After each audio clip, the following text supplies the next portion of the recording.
about leveraging tools from other departments, what got this talk started was when Michele and I met with our similar backgrounds, we noticed that in cybersecurity, it seemed to be starting from scratch. Assessment and you're starting with, you need all these things. Well, some of those things from our backgrounds already exist in some of those other departments. So that's what we're here to talk about today.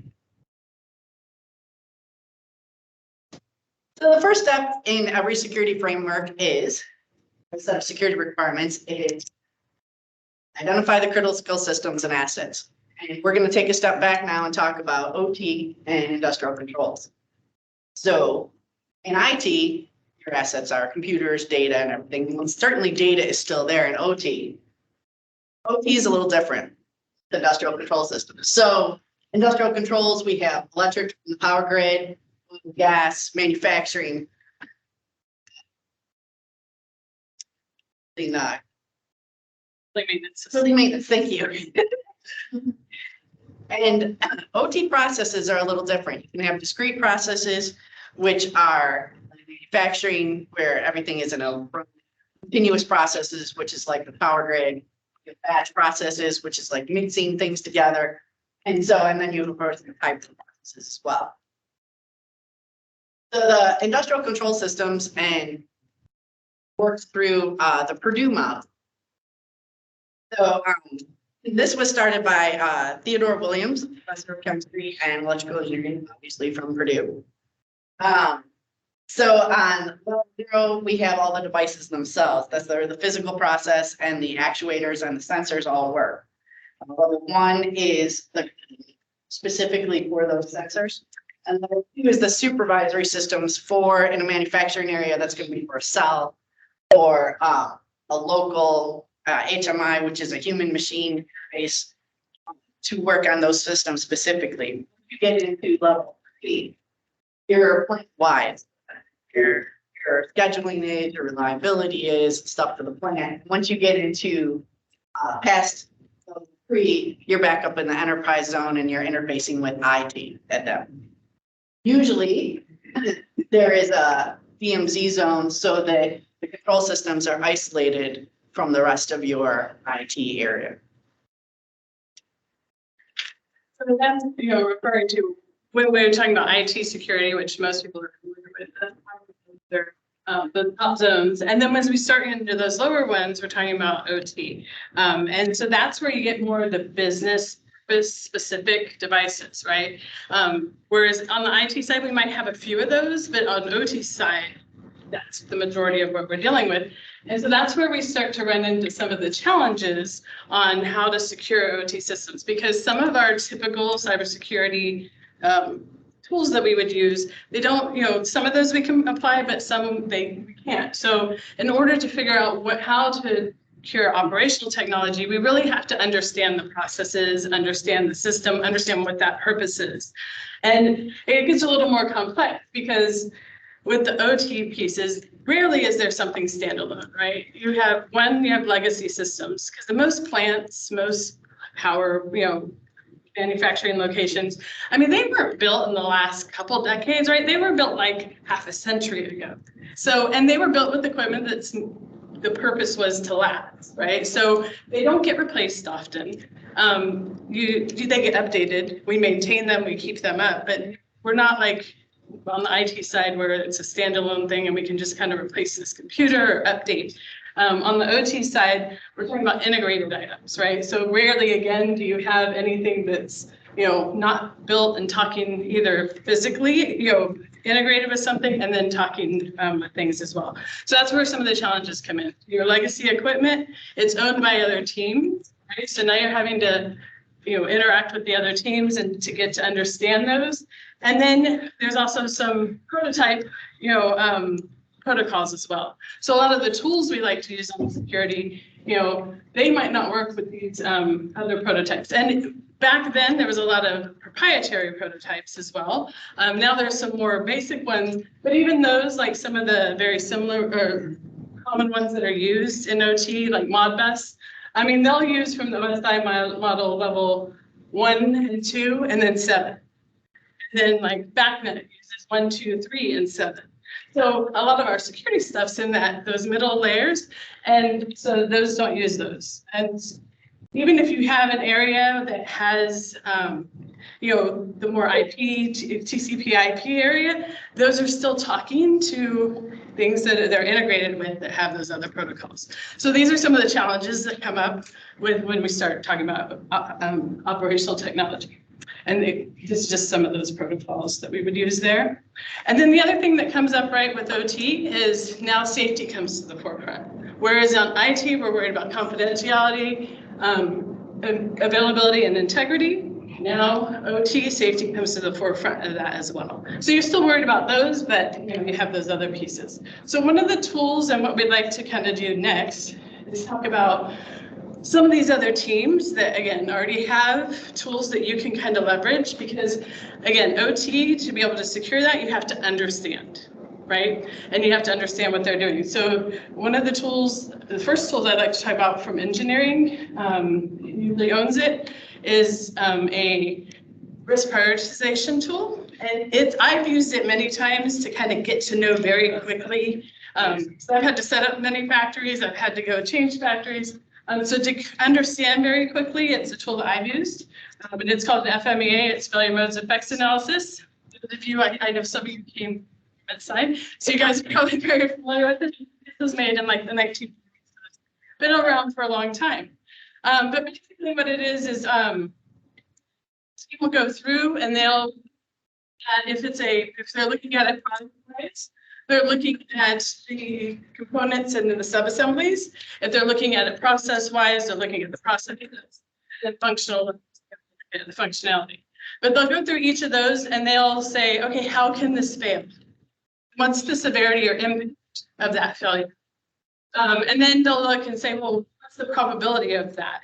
How often does that happen? And then how easy is it for us to And they take those factors and they create a risk priority number and they kind of prioritize their risk. So for us on the security side, this is great information for us to know, right? Because instead of us going in and starting from scratch and trying to figure out what's important, right? The teams already have this and they have already identified what their risk factors are. So we can utilize this. And I mentioned there's action number as well. We know that corporations like to relabel things, so sometimes they call them action number instead of RPN. But the big value in FMEAs is really that you have all the SMEs that you're probably trying as a security professional to get information from. That you probably have an email to ask things, or if you're trying to do a consequent cyber-driven event, you're trying to get them to be included in that. So it has these teams, these SMEs have already come together to create this. So if you can ask for an FMEA and it exists, it's gold because you already have these SMEs that have taken the time to go through and these steps. So hopefully they have been bribed with lots of good food and snacks and caffeine, because these are very painful to make. But again, once you have them, that's great valuable information to have. So again, the first step is they're going to list those components, process steps, or functions, and they're going to say, how can this fail? And then how else can it fail? So they'll go through that piece. And then they're going to say, what's the consequences of that? What's the severity of that? And they'll rank that. And then they'll go back through and say, well, what are the causes, right? And so right now, when they're talking about causes, they are probably looking at what I like to call the children of product liability, which is, acts of convenience, stupidity. But I mean, like how these things could have been misused. So they're looking at it in that way, right? And then they're looking at reliability. So one thing that security teams can do is, one, get these to review them, but also start to push back into the engineering teams to have some of those potential causes be things that we're worried about. So potential cause ransomware, potential cause, like some of those things that we're concerned about, pushing that into there as well in the FMEA. And then I look at, well, what controls do we currently have in place? Like, what's going to trigger this, where we know that it's an issue before we feel the impact. So they'll list those out. how easy is that to detect? They'll determine that, and then they come up with their risk priority. So they don't stop there, because that's all great information to have. And we're just trying to understand the environment, what we need to look at security wise and maybe target, or just kind of understand the process. But they also go through and they put, okay, how can we reduce that risk, and put mitigation plans in there. And then they go and rescore everything. So what can we use FMEAs for? We can use them to understand the process and get to understand the process very quickly, right? We can use it to take the, when we have to do a risk assessment, instead of us starting from scratch or asking all these teams to, hey, here's our form, please, start from scratch, build it, build out this portrait. We're filling in the blanks and using what they already have, which also with the OT environments and IT environments, one of the biggest piece, right? That's a challenge, is building those relationships, because you're having to work with those teams. You're having to get their buy-in. So it allows you to build that relationship and kind of respect the work they've already done, as you're building upon that, as opposed to asking them to start over. Building playbooks, right? So if we go through and we kind of identify like, oh, so for this particular item, if we isolate that device, or we, do something, isolate a file or whatever, this is the impact it's going to have to overall process, where we wouldn't have that knowledge otherwise looking at, but it kind of gives us that view of what would happen if we take action. So building in those playbooks, so that we understand if we have to isolate something, or if we saw something, what that would look like. And then from context of asset lists, IP hosts. So you guys probably have, your list of here's the IPs, and what do I do with this? Like, how does this apply? How does it fit in the process? So looking at the FMEA and kind of matching those to those, so you have context to your IP list. So this is just one of the tools, again, that's out there that the engineers typically own, that security teams can use, but also you can push into to, again, add some of those causes.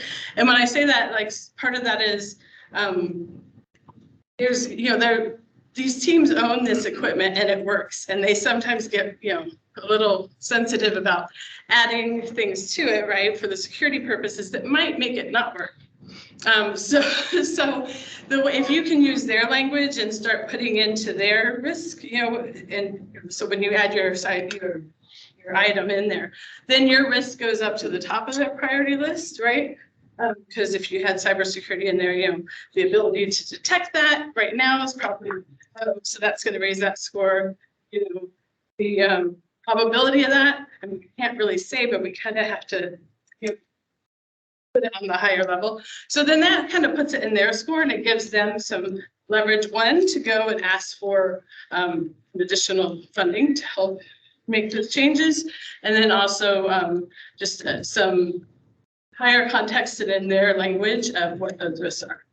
So again, to me, that's one of the gold standards of tools you can ask for. If they don't have one, though, there's some alternatives you can ask for. A process map or value stream map. It's going to give you a good look at the overall process and help you understand quickly. It's just not going to give you some of those other things. But these are often used to create the FMEA at the beginning. And then a SIPOC that's going to go through and say supplier, input, process, output, and customers. So this is another tool that if they don't have an FMEA, you can use to understand that process very quickly.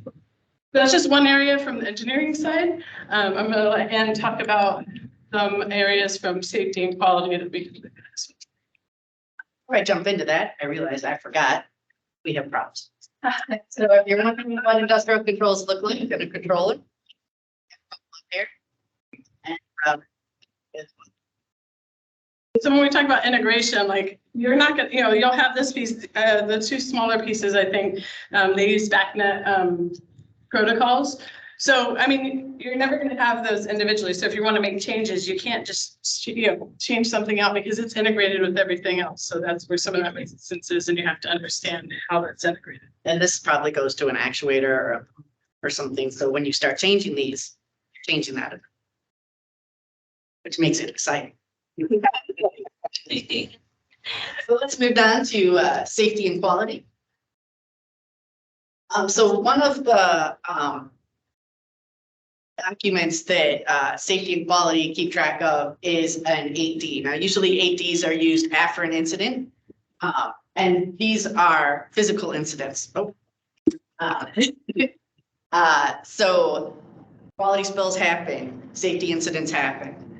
Nobody wants them to, but that's reality. So as part of the root cause analysis and everything that everybody does afterwards, they'll fill out an 8D to determine what happened, why it happened, and how can we make sure it doesn't happen again. This again is something cybersecurity can use to look at what happens when something like that happens in a plant if it's cybersecurity related. And then there's already mitigations in place, and maybe we just need to add to those mitigations or look at a couple of different things to work with that.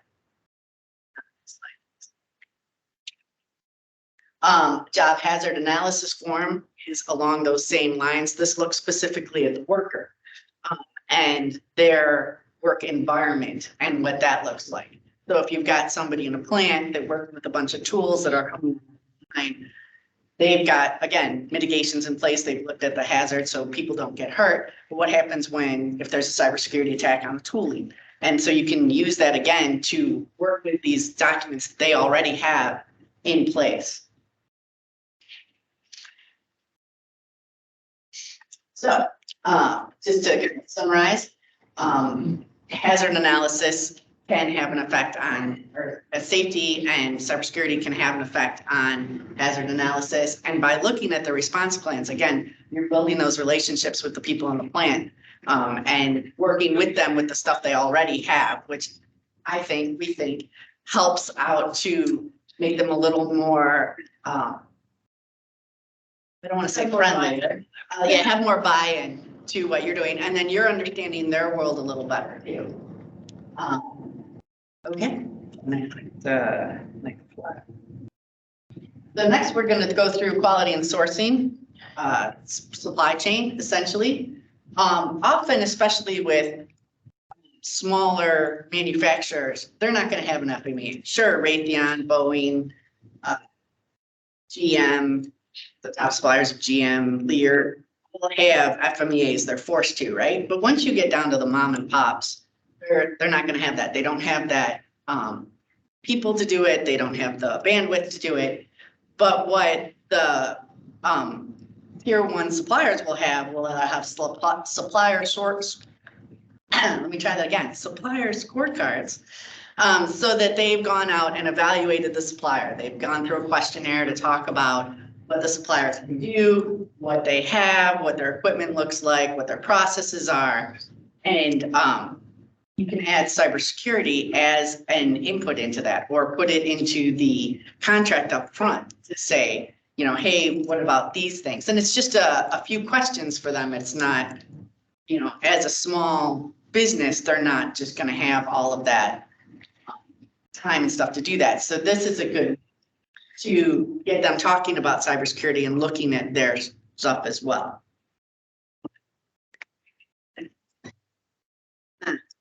Another thing you can get from supply chain is their documentation, their data sheets, their schematics.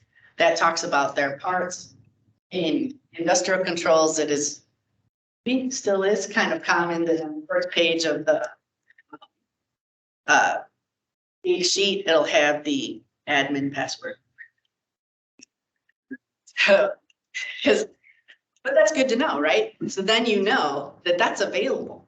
And that's something you need to protect against. So, because that's not, you know, it's changing slowly, but that's out there. And so knowing that, I think, is super useful. And so that your protections are probably a little different because you can't change a hardware password, right? So, but those are other things to look at. Okay, so to summarize, so what these documents do is help you understand the supply chain, the supplier scorecards, where those suppliers are, working with contracts to get some of the cybersecurity things that we would need out there to help protect the rest of the system.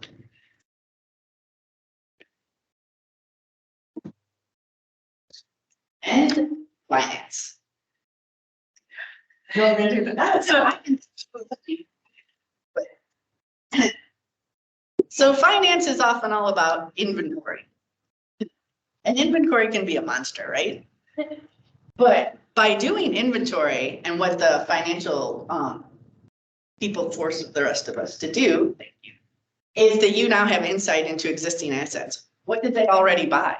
What's already out there? What's not being used that maybe could be? What's remotely located? They will also know what is coming up, what changes are coming, what have they already bought that isn't here yet?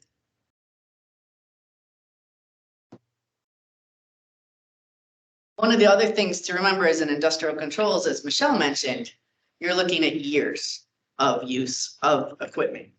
And so they high value calibrations are something that finance is paying for.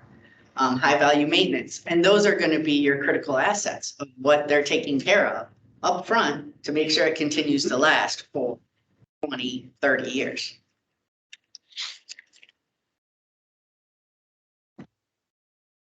So in summary, one of the other things is return on investment.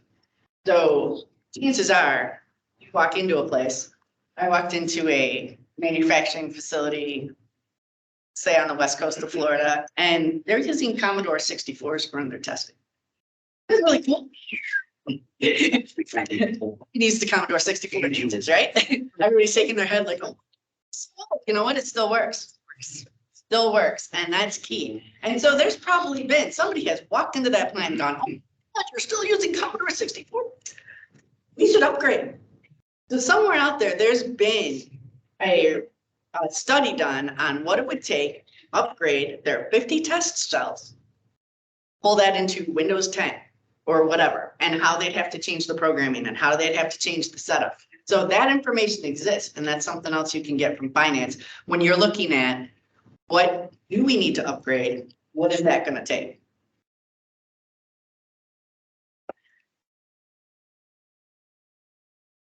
So in summary, Yeah. So for engineering quality, FMEAs, as I mentioned, process maps, IPOC, and value stream maps is a good thing to get.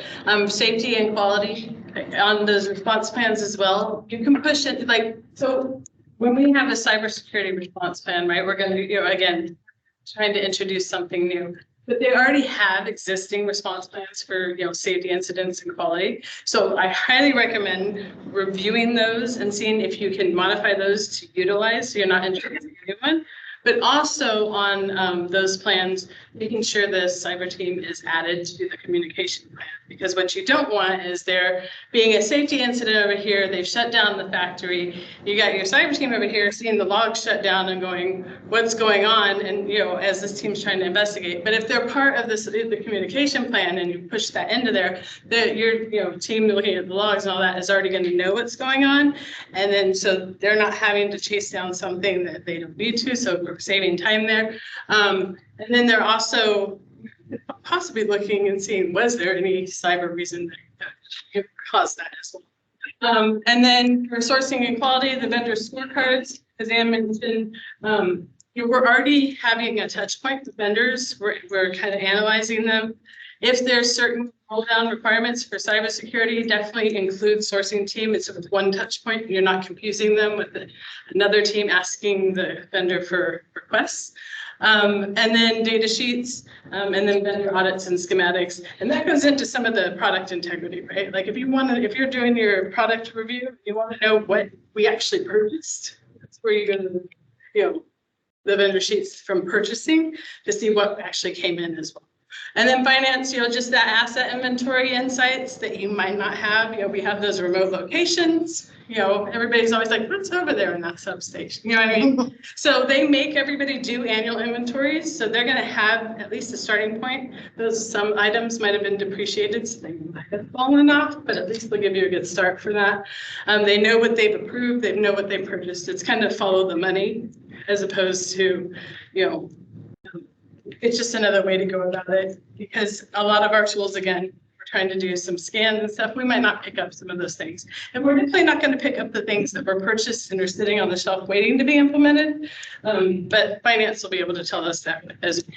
And then vendor insights, finance can provide that on which vendors, you're spending a lot of money on maintaining equipment and to do high value calibrations, because again, those are the areas, kind of, we wouldn't think about otherwise, but those are, obviously high value assets to the business that we need to protect. And those kind of, you can pick those up that way as well. Just to remember, these things are all great for us to very quickly learn a process. But if the wrong person gets a hold of them, it's also a great way for them to.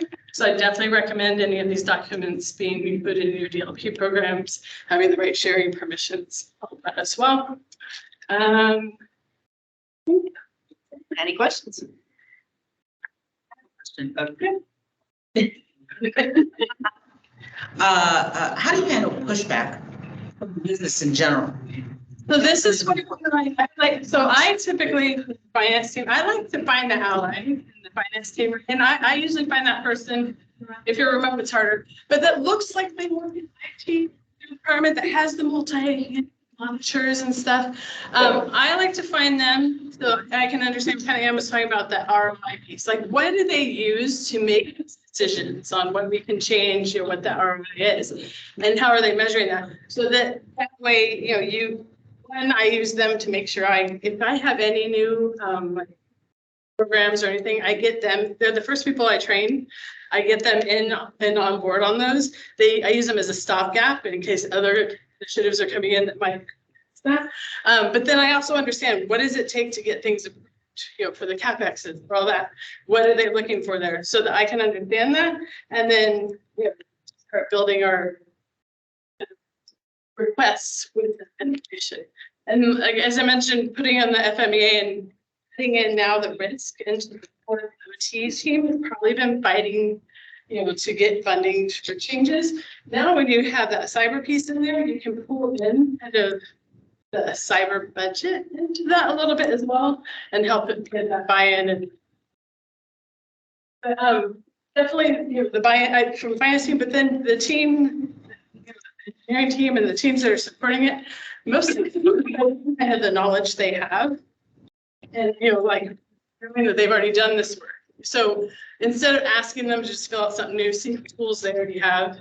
That's your question? Yes, thank you. So this is from the perspective of the IT assessing the OT tool processes that they're getting you. Have you considered or explored what tools and processes OT has that would facilitate the audits and whatever else for IT operations, assuming away from the OT aspect? So if I understand your question correctly, you're asking, have we considered like what IT tools that, IT security tools that exist that could help the OT side? The IT tools or processes within OT that could facilitate audit and security on the IT side away from the OT perspective. So whatever tools that are there can be used. Yeah, absolutely. I mean, so on the finance side as well, right? Like I mentioned, the person that has like the multiple monitors and, the two. So they also know who else they've approved like duplicate equipment for, or assets for, which are great to use for pilot groups for like if you have an EDR, thing, or if you need to do certain patching and testing. So you can like make sure you understand like, utilize them to get those insights of which assets you can pull in for, some of the pilot groups. Right. So let's disconnect the OT and then what tools and processes OT has. What we use in that realm and use it in the IT perspective away from OT. This is nothing related to Dr. Curl, none of the systems. What can we use on the IT side that may have been used in a manner away from anything else? So I think that was that list that, we had kind of generated here. Maybe they just run through to each other. Is there a way to separate them? Let's remove OT completely. And from the IT perspective, what audits can we do on the IT side for any industry away from OT? Any tools that may be produced or processes that were produced, sourced from the OT side that we can use in IT? Right. And so that's why, like the FMEA, that's kind of what we're saying with that. You don't have, you can use that and build upon it as opposed to starting scratch for some of your audit stuff. I mean, a lot of that already exists there, you know, your vendor audits, your supplier quality stuff that already, those have already been reviewed by your team, the teams in those other departments. So that's, kind of what we're listing here is those things that you can pull from there and build upon as opposed to starting. So I think what you're trying to get to is, this all applies to OT. And so how does that translate into IT kind of thing? A lot of this is built off of lean and agile mentality over years and years and years and years of iteration. So a lot of it is directly guided towards that OT side, but the same mentality applies. So you're able to, and again, any empirical system is transparency, inspection, and adaptation. So it'd be the same thing. Start with a similar process like this, see kind of what type of things that it's asking for, and then you're pretty much going to then try to shift that into the IT realm. So like I'm trying to remember with the FMEA example, there was, can you go back to that?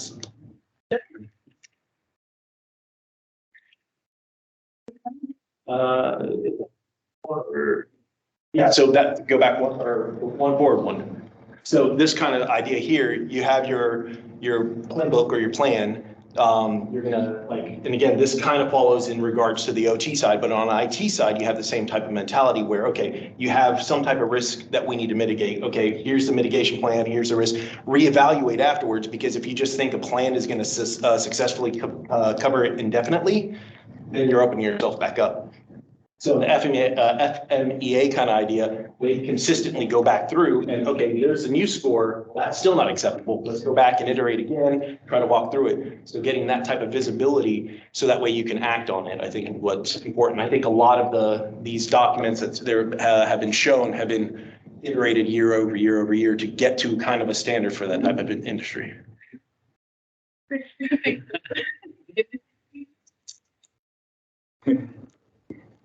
Whisper, I just want to say thanks. Like I work in do like vaccine manufacturing, like food loan management, and this we go through this stuff a lot, like trying to find assets, trying to find information about the assets and systems, and there's like a lot of things on here that I didn't consider.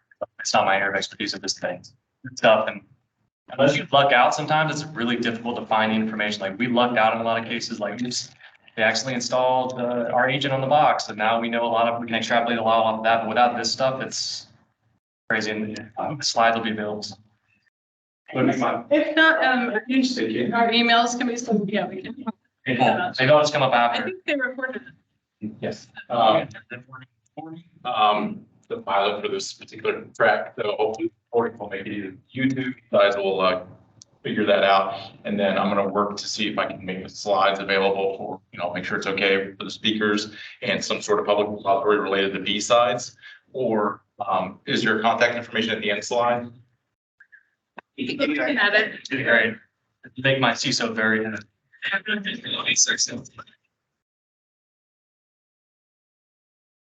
Stood out to me that I didn't notice was, I didn't even think about this, asking finance for those high value spots that you're throwing money at every year. Because we have we're an MSP that has a lot of supply chain industry or two. And I have thought, oh, well, when's the last time you dropped a bunch of money on a machine? Calibration, yeah, so.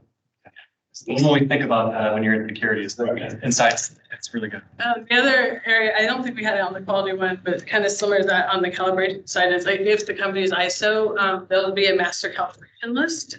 So, you can refer to that too to see what is being calibrated regularly. And so obviously if it's calibrated, it's key to the process as well. So. And the beauty of it is since a lot of these industries are legally required to have some of this documentation, it's usually there even if you have to kind of like pry it out. Yeah, and it usually takes a lot of pride, but Thank you.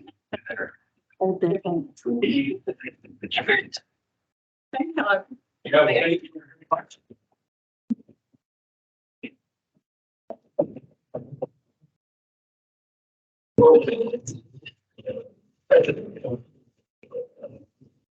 it to the large one.